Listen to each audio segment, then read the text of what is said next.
नमस्कार दोस्तों, मेरा नाम अजीत मिश्रा है और आप हमारा YouTube channel GK for exam देख रहे हैं।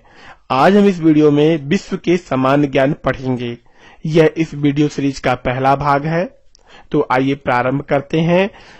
आज जो हम विश्व सामान्य ज्ञान पढ़ेंगे उसमें जो हमारा पहला टॉपिक है वो है विश्व की कुछ महत्वपूर्ण झील। दोस्तों, आप लोगों से निवेदन है कि प्लीज हमारे चैनल को सब्सक्राइब जरूर कर लें। जिन्होंने सब्सक्राइब नहीं किया है तो वो अभी सब्सक्राइब कर लें। तो अब जानते हैं ये महत्वपूर्ण झीलों के बारे में जो परीक्षाओं में ज्यादातर पूछे जाते हैं। तो सबसे पहली जो झील है वो है कैस्पियन सागर। कैस्पियन सागर 5 राष्ट्रों से घिरी है, जो हैं रूस, कजाकिस्तान, तुर्कमेनिस्तान, अजरबैजान और ईरान। ये 5 राष्ट्रों से घिरा हुआ है कैस्पियन सागर। जैसा कि आप चित्र में देख रहे हैं, ये हमारा कैस्पियन सागर है और इसके अगल बगल ये देखिए, ये ईरान है नीचे वाला एरिया, ऊपर वाला एरिया तुर्कमेनिस्तान है, कजाकिस्तान है, रूस है, अजरबैजान है। तो ये 5 राष्ट्रों से घिरा हुआ है। इसका जो क्षेत्रफल है वो है 3,71,000 वर्ग किलोमीटर। इसका क्षेत्रफल कितना है दोस्तों? 3,71,000 वर्ग किलोमीटर। आइए जानते हैं इसके कुछ फीचर्स। पहली चीज कि यह विश्व का सबसे बड़ा झील है, ये चीज ध्यान रखेंगे। कैस्पियन सागर विश्व की सबसे बड़ी झील है। इसकी दूसरी खासियत यह है कि यह खारे पानी की श्रेणी में भी सबसे बड़ी झील है, क्योंकि जो झील होती हैं उनको हम 2 कैटेगरी में बांटते हैं, मीठे पानी का, खारे पानी का। तो मीठे पानी की सबसे बड़ी झील कोई और हो सकता है और खारे पानी की सबसे बड़ी झील कोई और हो सकता है। तो कैस्पियन सागर झीलों की श्रेणी में सबसे बड़ी झील है और खारे पानी की श्रेणी में भी सबसे बड़ी झील है। इस चीज का ध्यान रखेंगे, परीक्षा में घुमा के पूछा जा सकता है। अगली झील है सुपीरियर झील। सुपीरियर झील 2 राष्ट्रों से घिरी है। वो राष्ट्र कौन से हैं? पहला है अमेरिका और दूसरा है कनाडा। जैसा कि आप ये चित्र देख रहे हैं, इस चित्र में ये जो गेहुए कलर का मैप आप देख रहे हैं ये अमेरिका है और हरे कलर का ये जो आप टेरिटरी देख रहे हैं ये कनाडा की है। तो आप स्पष्ट इस फोटो में देख सकते हैं कि जो सुपीरियर झील है वो कनाडा और अमेरिका के बीच में है, सीमा पर है। ठीक है, इसका क्षेत्रफल कितना है? 82,100 वर्ग किलोमीटर। इसका क्षेत्रफल 82,100 वर्ग किलोमीटर है। यह विश्व की मीठे पानी की सबसे बड़ी झील है। अगर हम ये पूछते हैं कि विश्व में मीठे पानी का सबसे बड़ा झील कौन सा है, तो हमारा जवाब क्या होना चाहिए दोस्तों? सुपीरियर झील होना चाहिए। अगला है विक्टोरिया झील। विक्टोरिया झील 3 राष्ट्रों से घिरा हुआ है, केन्या, युगांडा और तंजानिया। जैसा कि आप इस मैप में भी देख रहे हैं, केन्या, युगांडा और तंजानिया, इन 3 राष्ट्रों से ये घिरा हुआ है। इसका क्षेत्रफल 69,484 वर्ग किलोमीटर है। इसका क्षेत्रफल कितना है? 69,484 वर्ग किलोमीटर। यह अफ्रीका महाद्वीप का सबसे बड़ा झील है। अगर ये पूछा गया कि अफ्रीका महाद्वीप का सबसे बड़ा झील कौन सा है, तो इसका आंसर क्या होना चाहिए दोस्तों? हमारा विक्टोरिया झील होना चाहिए। अगला प्रश्न है अरल सागर झील। अरल सागर झील जो है 2 राष्ट्रों से घिरा हुआ है, कजाकिस्तान और उज्बेकिस्तान। ठीक है, और इसका जो क्षेत्रफल है वो 68,000 वर्ग किलोमीटर है। इसका क्षेत्रफल 68,000 वर्ग किलोमीटर है और ये कजाकिस्तान और उज्बेकिस्तान से घिरा हुआ है। अगला है बैकाल झील। बैकाल झील जो है वो रूस में है और इसका क्षेत्रफल है 31,722 वर्ग किलोमीटर। इसका क्षेत्रफल 31,722 वर्ग किलोमीटर है और ये रूस में है। इसकी खासियत यह है कि विश्व की सबसे गहरी झील है। ये चीज ध्यान रखेंगे। विश्व का सबसे बड़ी झील कौन सी है? कैस्पियन सागर। मीठे पानी की सबसे बड़ी झील कौन सी है? सुपीरियर। और सबसे गहरी झील कौन सी है? वह है बैकाल झील। अगला है टीटीकाका झील। टीटीकाका झील पेरू और बोलाविया के बीच में है। जैसा कि आप चित्र में देख सकते हैं, पेरू और बोलाविया के बीच में है। इसका क्षेत्रफल 8,300 वर्ग किलोमीटर है। ठीक है, और इसका जो खासियत है, ये विश्व का सबसे अधिक ऊंचाई पर स्थित झील है। जो टीटीकाका झील है यह विश्व के सबसे अधिक ऊंचाई पर स्थित झील है। अगला है टांगानिका झील। टांगानिका झील जो है वो तंजानिया, जैम्बिया, कॉम्बो और बुरांडी इन 4 राष्ट्रों के बीच में घिरा हुआ है, जैसा कि आप इस चित्र में देख रहे हैं। इसका क्षेत्रफल है 32,900 वर्ग किलोमीटर। यह अफ्रीकी महाद्वीप में है और उसका क्षेत्रफल है 32,900 वर्ग किलोमीटर। इसकी खासियत यह है कि ये विश्व की सबसे लंबी मीठे पानी की झील है। लंबी, ध्यान रखिएगा, ये सबसे लंबी झील है। जैसा कि आप चित्र में देख रहे हैं, ये काफी, इसका जो आकार है वो लंबा लंबा है, ना कि गोला गोला है या चौड़ा नहीं है। जैसे आपने सुपीरियर को देखा होगा या आपने कैस्पियन को देखा होगा, ये काफी चौड़े हैं, लेकिन जो टांगानिका है ये लंबा है। इस हिसाब से ये विश्व की सबसे लंबी मीठे पानी की श्रेणी में झील है, ये चीज ध्यान रखिएगा। अगला है बैकाल झील के बाद यह विश्व का दूसरा सबसे गहरा झील है। इस चीज को भी आप ध्यान रखेंगे। अब हम विश्व में जो प्रमुख पर्वत शिखर है उनके बारे में जानेंगे। अभी तक जिन प्यारे दोस्तों ने हमारे चैनल को सब्सक्राइब नहीं किया है वो हमारे चैनल को सब्सक्राइब करना बिल्कुल भी ना भूलें। तो आइए प्रारंभ करते हैं। तो सबसे पहले है माउंट एवरेस्ट। माउंट एवरेस्ट यह नेपाल में स्थित है और इसकी ऊंचाई 8,850 मीटर है। इसकी ऊंचाई 8,850 मीटर है और यह विश्व का सबसे ऊंचा पर्वत शिखर है। इस चीज का ध्यान रखेंगे। माउंट एवरेस्ट की जो खासियत है, यानी जो उसकी पहचान है, वो क्यों है? क्योंकि यह विश्व का सबसे ऊंचा पर्वत शिखर है। और ये कहां पर स्थित है? ये नेपाल में स्थित है। माउंट एवरेस्ट को सागर मथा भी कहते हैं, ये चीज ध्यान रखिएगा। कई बार पूछा जा सकता है कि माउंट एवरेस्ट को भारत में किस नाम से जाना जाता है, तो इसका उत्तर है सागर मथा। एडमंड हिलेरी और तेंजिंग नार्गे ये दोनों व्यक्ति 1953 में पहले व्यक्ति थे जिन्होंने एवरेस्ट चढ़ा था। अगला है माउंट केटू। माउंट केटू के बारे में जानते हैं। यह भारत में स्थित है, लेकिन मैं आपको यहाँ पे कुछ स्पष्टीकरण देना चाहता हूँ। जब हम इंटरनेट में सर्च करते हैं तो माउंट केटू पाकिस्तान में बताता है, ये गलत है। माउंट केटू भारत में है और जो पीओके है, जो पाकिस्तान अधिकृत कश्मीर है, वहां पर माउंट केटू है और इसकी वजह से पाकिस्तान, इंटरनेट में पाकिस्तान को दिखाया जाता है, लेकिन ये वास्तव में गलत है। पीओके अभी भी भारत का हिस्सा है और इसीलिए माउंट केटू जो है वो भारत में ही स्थित माना जाएगा। यह विश्व का दूसरा ऊंचा पर्वत शिखर है, इस चीज को ध्यान रखेंगे। विश्व का सबसे जो ऊंचा पर्वत शिखर है वो माउंट एवरेस्ट है और जो दूसरा ऊंचा पर्वत शिखर है वो माउंट केटू है। काराकोरम पर्वत श्रृंखला में स्थित होने के कारण इसे केटू कहते हैं। जो काराकोरम पर्वत श्रृंखला है उसी की वजह से इसका नाम पड़ा है। काराकोरम को जब हम इंग्लिश में लिखेंगे तो हम पाएंगे कि उसमें 2 के आ रहे हैं, कारा और कोरम, इसीलिए इसका नाम क्या कर दिया गया है? केके रख दिया गया है। तो केके को हम न बोलकर क्या बोल देते हैं? केटू बोल देते हैं। इसकी ऊंचाई 8,611 मीटर है। ये चीज ध्यान रखेंगे। इसकी ऊंचाई कितनी है? 8,611 मीटर। इसका नाम गॉडविन ऑस्टिन भी है। माउंट केटू को खोजने वाले दलों में से ये एक है, गॉडविन ऑस्टिन, इसलिए इनके नाम पर इसका नाम रखा गया है। कंचनजंगा। कंचनजंगा विश्व की तीसरी सबसे ऊंची चोटी है, ये चीज ध्यान रखें। ज्यादातर जितनी भी ऊंची चोटी हैं वो सभी भारत के आसपास ही हैं, ये चीज भी आप ध्यान रखेंगे, ट्रिक जैसा है। तो कंचनजंगा विश्व की तीसरी सबसे ऊंची चोटी है। इसकी ऊंचाई 8,598 मीटर है। इसकी ऊंचाई 8,598 मीटर है। यह नेपाल और भारत में स्थित है। कह सकते हैं कि यह सीमा पर स्थित है, क्योंकि आधा भाग नेपाल में है, आधा भाग भारत में है।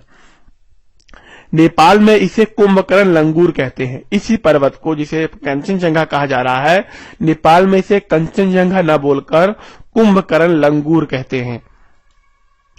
तो दोस्तों यहीं से हमारा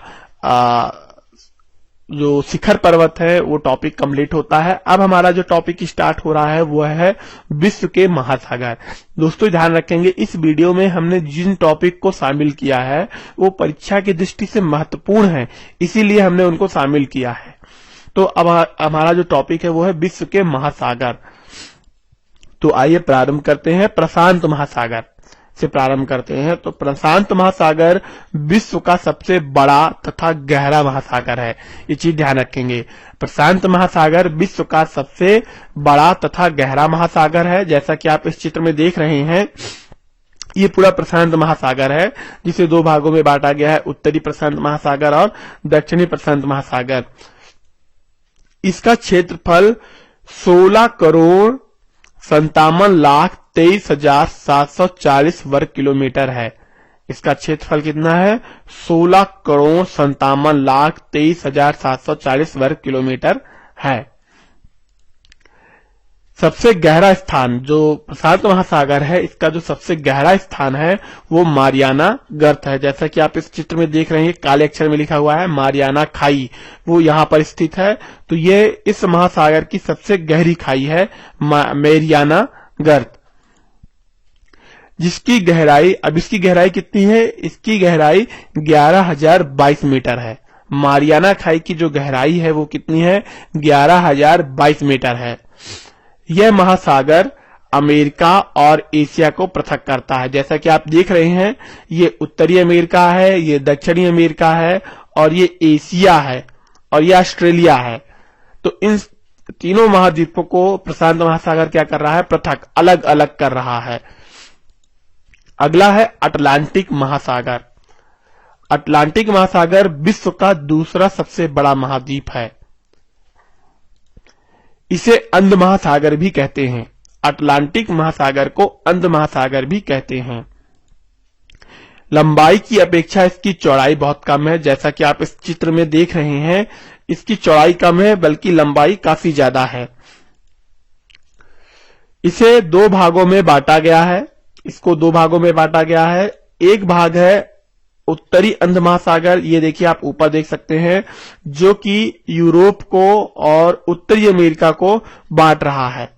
और दूसरा है दक्षिण अंध महासागर, जो अफ्रीका को और दक्षिण अमेरिका को पृथक कर रहा है। यह सागर अफ्रीका, यूरोप और अमेरिका जैसे महाद्वीपों को अलग करता है। अटलांटिक महासागर का क्षेत्रफल 8,29,63,800 वर्ग किलोमीटर है। इसका सबसे गहरा स्थान प्यूरिटो रिको गर्त है। ये चीज ध्यान रखेंगे, जो अटलांटिक महासागर है उसका जो सबसे गहरा स्थान है उसका नाम है प्यूरिटो रिको गर्त, जिसकी गहराई 8,392 मीटर है। इसकी गहराई 8,392 मीटर है। अगला है हिंद महासागर। हिंद महासागर दुनिया का तीसरा सबसे बड़ा समुद्र है, महासागर है। विश्व में केवल यही एक महासागर है जिसका नाम किसी देश के नाम पर यानी भारत के नाम पर है। इसे अंग्रेजी में इंडियन ओशियन कहते हैं और भारत को अंग्रेजी में इंडिया बोलते हैं। तो ये इकलौता ऐसा महासागर है जिसका नाम किसी देश पर है। संस्कृत में इसे रत्नाकार यानी रत्न उत्पन्न करने वाला कहते हैं। जो हिंद महासागर है उसे संस्कृत में रत्नाकार कहते हैं। यह ऑस्ट्रेलिया, अफ्रीका और भारत को पृथक करता है। इस चीज का ध्यान रखेंगे। हिंद महासागर ऑस्ट्रेलिया, अफ्रीका और भारत को पृथक करता है। इस महासागर का जो क्षेत्रफल है वो 7,34,35,500 वर्ग किलोमीटर है। इसका जो सबसे गहरा स्थान है उसका नाम है सुंडा गर्त। इस सुमात्रा के आसपास पाया जाता है। इसका सबसे गहरा स्थान सुंडा गर्त है, जिसकी गहराई 8,512 मीटर है। अगला है आर्कटिक महासागर। इस चित्र में आप देख रहे हैं आर्कटिक महासागर, ये रूस और कनाडा को पृथक करता है। यह पृथ्वी के उत्तरी गोलार्ध में स्थित है, इसलिए इसे उत्तरी ध्रुवीय महासागर भी कहते हैं या इसे उत्तरी महासागर कह सकते हैं। यह उत्तरी ध्रुव में रूस और कनाडा को पृथक करता है, जैसा कि आप इस चित्र में देख रहे हैं। ये छोटा सा एरिया अमेरिका का भी है, छोटा सा जो एरिया है ये अमेरिका का है। इसका जो क्षेत्रफल है वो है 1,40,56,000 वर्ग किलोमीटर। इसका सबसे गहरा स्थान यूरेशियन बेसिन है। यूरेशियन बेसिन जो है यह इसका सबसे गहरा स्थान है। इसकी गहराई 5450 मीटर है। यह 5 महासागरों में सबसे छोटा तथा उथला महासागर है, मतलब कम गहराई वाला है। यह 5 महासागरों में सबसे कम खारा भी है, ये चीज ध्यान रखेंगे। अगला है अंटार्कटिक महासागर। इस महासागर को दक्षिण ध्रुव में होने के कारण दक्षिण महासागर भी कहते हैं। ये दक्षिण ध्रुव है और इसी के आसपास ये यहाँ पर मौजूद है, इसलिए इसको सदर्न ओशियन या दक्षिण महासागर भी कहते हैं। यह संपूर्ण अंटार्कटिक महाद्वीप को घेरे हुए है। जो ये अंटार्कटिक नाम का महाद्वीप है उसको ये चारों तरफ से घेरा हुआ है। इसके क्षेत्र और गहराई का कोई प्रमाण नहीं मिलता है और बहुत से भूगोल विज्ञानी इसे महासागर ही नहीं मानते हैं, इसे प्रशांत महासागर या हिंद महासागर का हिस्सा मानते हैं। ये चीज भी एक थोड़ा सा विवाद है। तो दोस्तों यहां से हमारा महासागर से संबंधित जो सामान्य ज्ञान है वो भी यहां से पूर्ण होता है। अब हम जा रहे हैं विश्व की कुछ प्रमुख जनजाति को जानने। कई परीक्षाओं में विश्व की कुछ जनजातियों के बारे में पूछता है, इसलिए अब हमारा जो अगला टॉपिक और लास्ट टॉपिक है वो है विश्व की कुछ प्रमुख जनजाति। दोस्तों अभी तक जिन्होंने हमारे चैनल को लाइक नहीं किया है और सब्सक्राइब नहीं किया है, प्लीज आप लोगों से बहुत निवेदन है कि हमारे चैनल को सब्सक्राइब करें और हमारे वीडियो को लाइक करें और अपने दोस्तों को शेयर भी करें। तो आइए देखते हैं। सबसे पहले हम रेड इंडियन के बारे में जानते हैं। यह जनजाति उत्तरी अमेरिका है, मुख्य रूप से कनाडा की प्राचीन जनजाति है। भारत की खोज में चले कोलंबस ने अमेरिका को ही भारत जान लिया था, इसलिए इन्हें इंडियन कहा जाता है और इनका रंग थोड़ा सा लाल होने की वजह से इन्हें रेड इंडियन बोलते हैं।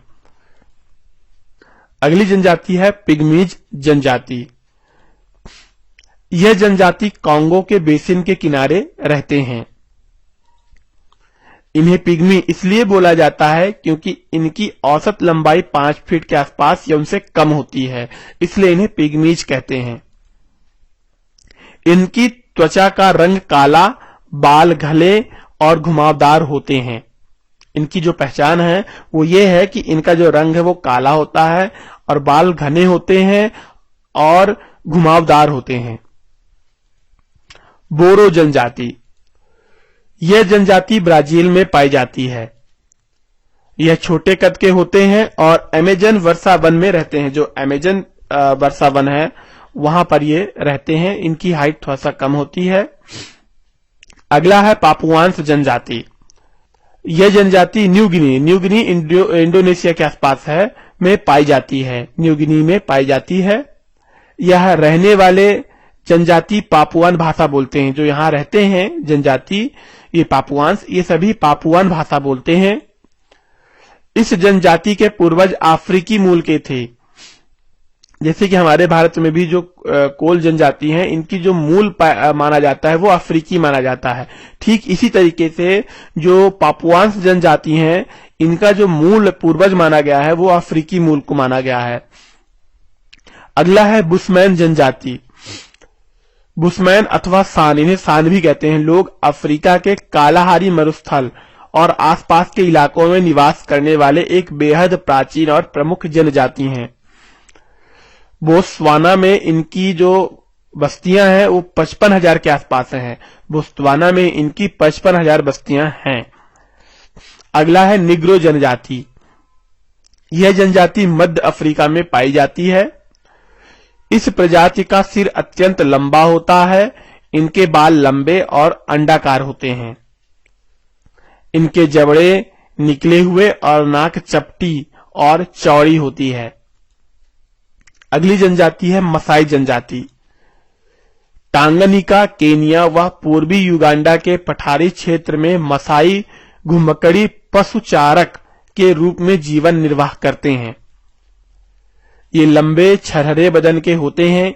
इनकी त्वचा का रंग गहरा भूरा और गहरा होता है। अगला जनजाति जो है वो है जूलू जनजाति। यह जनजाति दक्षिण अफ्रीका के नेटाल प्रांत में पाई जाती है। ये दक्षिण अफ्रीका में ही पाई जाते हैं और वो भी नेटाल प्रांत में। इनकी प्रमुख भाषा जूलू है। इस जनजाति का एक राजा होता है जिसे साका कहते हैं।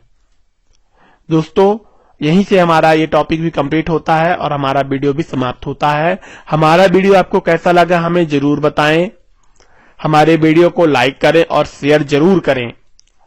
अपने आसपास सफाई रखें। और दोस्तों, मिलते हैं हम अगले वीडियो में। जब तक के लिए आप हमें विदा दें। जय हिंद, जय भारत।